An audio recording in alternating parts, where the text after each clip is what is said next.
I'm Lisa Jablon Fowler, and I'm talking to you from the Family Room, which is a nonprofit organization in Evanston, and it's serving families with children 0 to 4. That, we have a baby group, and we have some drop-in programs, and you can get our schedule at famroom.org. I am a licensed clinical professional counselor, and I'm a consultant, and I have a private practice, and I've been working in the field of early childhood for 27 years. So I'm going to talk a little bit today about identity, and identity is a very broad and expansive category, and so I'm just going to try and narrow in on a few ideas, a couple of grains of sand from the beach of the subject of identity, because it's a very broad subject. Talk about a few things like from a developmental perspective. I'm not going to talk too much about gender or race or some of the other things that can be related to identity. Just going to try and take a developmental approach.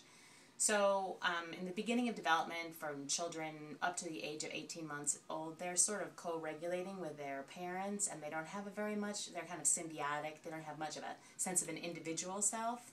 It starts to develop around 18 months when a child can look at themselves in the mirror and they can identify, oh, that's just not another baby, that's me. And they can differentiate, and they can tell that they have a sense of I. And then around 3 years old, they have an autobiographical self. They can have an idea of themselves in the story. They start to say, I'm doing this, or I'm going here today. They have a sense of I. Of course, every 2-year-old, everything's mine. And whether you put it down, it's still theirs. Whether you move it across the room, whether someone else is playing with it, everything suddenly is theirs. But that is very specific to our culture. In cultures in Africa or in China or other places where the family or the community is more important, that development of things belonging to me is a little bit different. It's more of a community focus because you're a person in relationship to community, so your identity from a very early stage is different about objects.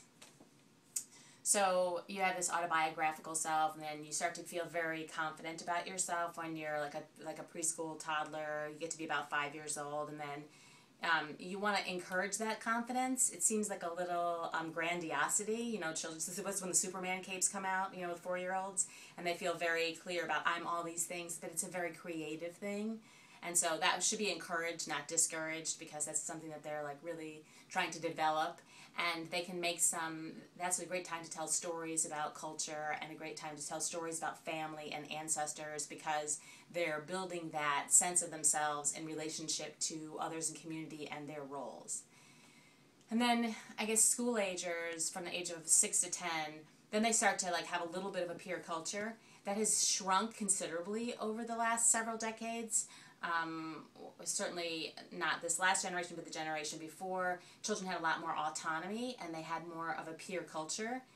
And now we don't have as much of a peer culture until almost late teen years, because children are always supervised in their activities. And so the disadvantage to not having a peer culture is that now that we have technology and we're putting more things on technology, the non-bullying programs that have been developed, the most successful ones are ones that really help children to understand the effects. If you don't have a peer culture, you can't really empathize with what this means to put something on the internet that will last forever.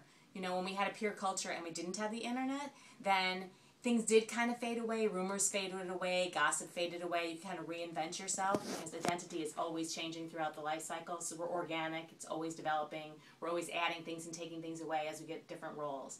So the more social emotional nurturing that we have with children, and less assuming that they have this idea of what effect I will have on someone else when they're so often in front of a screen. They can't read the body language, which is so important, and understanding effects of their behavior. And also for identity, in the 6 to 10-year-olds are beginning to see themselves in comparison to others. So in sports, I'm a good defender on the soccer team, or I'm a good artist, or I'm a good dancer. They start to have this, or I'm a good student in comparison to the group. But it's not quite the same as a peer culture, but they do start to add those layers to their identity. This is also who I am. And generally their sense of self and self-esteem is pretty good until junior high, which, again, gross generalization, just a very a very wide range of development. And then teenage years, of course, there's more peer, the importance of the peers and their feedback. That's like a more important aspect of it, influences the your own sense of yourself and your identity. Again, that's a little shakier now than it used to be, because even in team sports, you always have supervised. There's like there's a lot of anxiety about giving autonomy. There's the constant leash of the parent with a phone. So it's a little bit different kind of autonomy than it used to be. It's more autonomy in the world and not necessarily the same kind of autonomy. Like, this is who I am in comparison to my peers.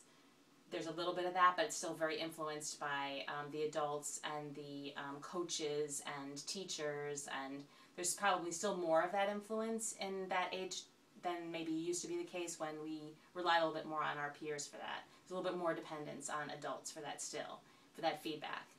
Resistance, again, of course, all the typical teenage things. It's not transparent. Face to face you would hear a lot of resistance, but then you see that they're trying to integrate that.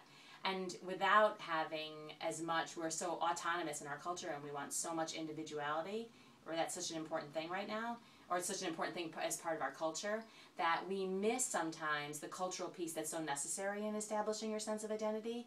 It's harder for us to connect to that, to adhere to it, to have some adhesive, and it's desperately needed. So sometimes, it used to be peer cultures like gangs and stuff like that would be a way to try and gain that, or try to gather that if you don't have it.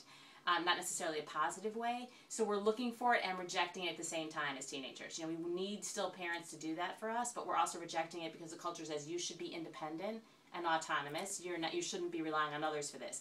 But there's a desperate need for it, because now you're starting to question values, and now you're starting to think about your brain is developing, and you can look at you can do more reasoning, and you can really challenge things and ask more questions.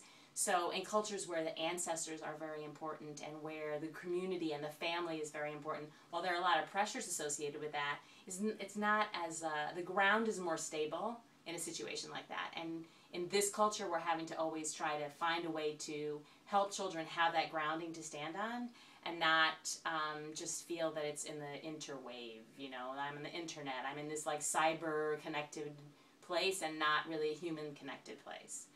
So I could go on and on about this developmentally and all the things that it means. As educators, we want to support children, and there's more of an emphasis now. We still want our children to have a great deal of self-esteem, but it used to be that we thought that the best way to give children self-esteem is to tell them all the time how great they are and all the things that they're doing, and now we know that children who are told all the time how smart they are, how great they are, have great self-esteem, but they don't challenge themselves. They're afraid to try new challenges because they want to not break that image of I'm this smart person. There's lots of research out there to substantiate that, and I won't go into all of that. So we want to encourage children to take the challenge, do the difficult thing, ask them how they feel about it, not project onto it because we're excited that they did something or we think they did something so cute. Ask them how they feel about it, and let them know that the growing of the brain, or growing any of these aspects, social self, it's all a muscle. Just like when we exercise, you have to do that too. You have to exercise that, take risks, and work hard at it, and then you develop a more of a capability for waiting for feedback or delayed gratification, because we're not a society for delayed gratification, and we want to try and build that and encourage that in children. So great people to read, Stanley Greenspan, now of course Daniel Siegel. I'm trying to think of those are others, and that they're not necessarily focusing on specifically on identity, but they certainly have volumes and volumes that address developmentally how to help children through different phases and challenges that they have. So that's it. That's me signing out.